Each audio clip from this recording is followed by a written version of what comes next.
Anne Romanoff sur Europe 1. Chris Deslandes, alors jeudi c'était la journée de la femme. Oui, Qu'est-ce que vous avez fait? J'espère que vous avez célébré ça dignement. Bien sûr, dignement, je vais vous raconter. Jeudi c'était la journée de la femme. Et oui, comme la lèpre, la tuberculose, l'herpès, la femme a sa journée. Alors attention, je dis pas que les femmes sont une maladie, même si certaines sont des petites pestes. Mais s'il y a bien une journée rien que pour elles, à mon avis, ça devrait plutôt être le premier jour des soldes, mais passons. Alors n'écoutant que mon courage légendaire, je me suis mis dans la peau d'une femme pour voir ce que ça faisait. Le temps d'une journée. Enfin, je m'étais déjà mis dans la peau d'une femme, hein, c'est pas ce que je voulais dire. Mais pendant une journée, j'ai vécu comme une femme. 6 heures. 6 heures, je me lève. J'ai un réveil des années 50. Ouais. 6 heures. 6 heures, je me lève, je laisse. Il entend pas. Il entend plus. 6 heures. Quelle heure? 6 heures. 6 heures. 6 heures Et 2 puis il radote en plus. 6 heures.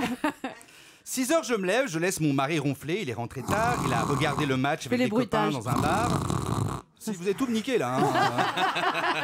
6 heures. 6 heures. Je me lève, je te bouscule, tu te... Non. 6 heures, je me lève, je laisse mon mari ronfler, il est rentré tard, il a regardé le match avec des copains dans un bar. 6h03.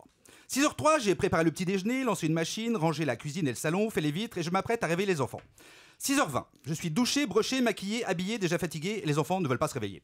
7h, je prends le métro bondé. À la station La Défense, un monsieur qui a un gros briquet dans la poche me colle dans la rame. Je me décale, mais il continue de me coller avec un sourire béat. Ah. Dans le couloir, un jeune type me demande l'heure, me souhaite une bonne journée et me traite de salope dans la même phrase.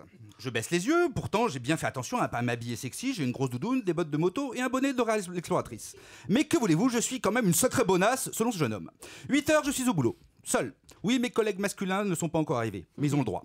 Je vais aux toilettes et je fais ma gym en même temps. Oui, comme les types pissent partout, je m'assois pas de peur de choper je sais quoi. 10 heures, je vais prendre un café. GG me demande comment j'aime mon café. Sucré, avec du lait et de la crème. Il me demande si je veux sa touillette. Les hommes présents rigolent, moi aussi, même si je vois pas trop où c'est drôle. 13 heures, cantine. C'est du couscous. Et hop, une bonne grosse vanne sur les boulettes. Combien j'en veux, j'aime ça les boulettes, hein. Non, je suis végétarienne du con. Mais je dis rien par habitude. Heureusement qu'il n'y avait pas de saucisse de Strasbourg pour ceux qui au prennent menu. l'émission en route, il se fait passer pour une femme. Hein, parce qu'on 14h, réunion d'équipe. Dès que je commence ma présentation, on me coupe la parole pour me demander d'apporter du café.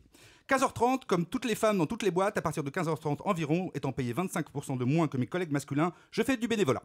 18h, je quitte le boulot. T'as pris ta journée? Me lance GG qui a toujours le mot pour rire.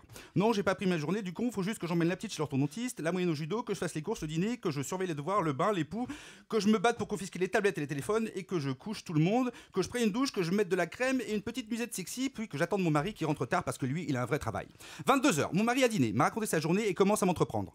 22h03, après un coït bestial et fugace, mon mari ronfle, content de lui. Et moi, je rêve de Ryan Gosling. 23h, je m'écroule épuisé, j'ai mal aux pieds. En une journée, on m'a insulté, on s'est moqué de moi, on a fait des allusions vulgaires, on m'a suivi, on m'a jeté des regards dégueulasses. Bref, j'ai vécu comme une femme urbaine, moderne, et je suis pas prête de recommencer. Alors oui, une journée de la femme, c'est bien, mais je commence à penser que c'est pas assez, et je me dis que je veux divorcer.